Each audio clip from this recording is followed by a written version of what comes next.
Um, the gun stocks have soared after the Uvalde shooting as GOP runs interference on gun safety legislation.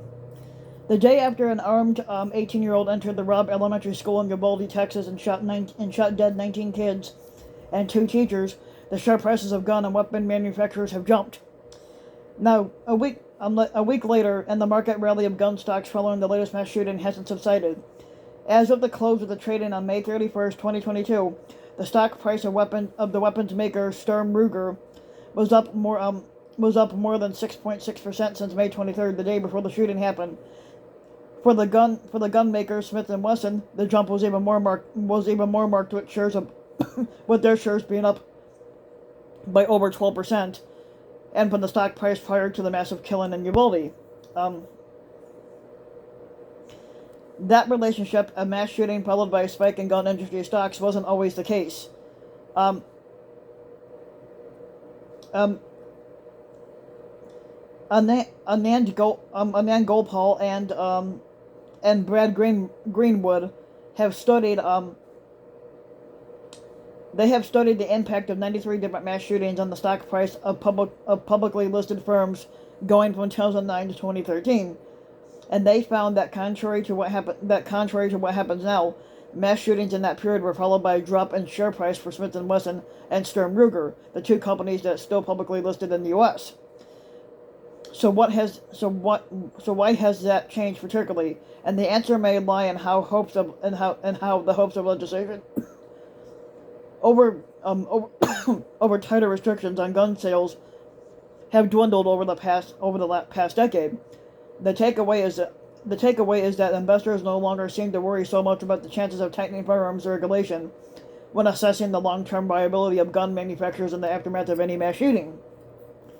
Now let's look at these factors that influence the valuation of such stocks after mass shootings. First, you're gonna find that increasing demand for weapons. Research has shown that gun sales go up after a high-profile shooting as Americans arm up, both out of perceived concern for their safety or fear of the tighter restrictions. Now, the thinking of this is simple. Basically, you get the thinking that you're going to get is I better buy firearms while I still can before legislation makes it harder for me to do so.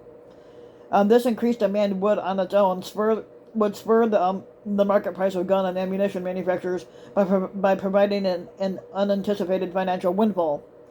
Now, when you have the counterfactor, any talk of tighter rules on gun sales puts at risk the long-term viability of the companies by curtailing the future cash flow. The business model of gun makers, after all, is to sell increasing numbers of firearms to the public. Now, any ban or restriction on what types of weapon you can purchase, or even who can buy a firearm, would limit their ability to increase their profits.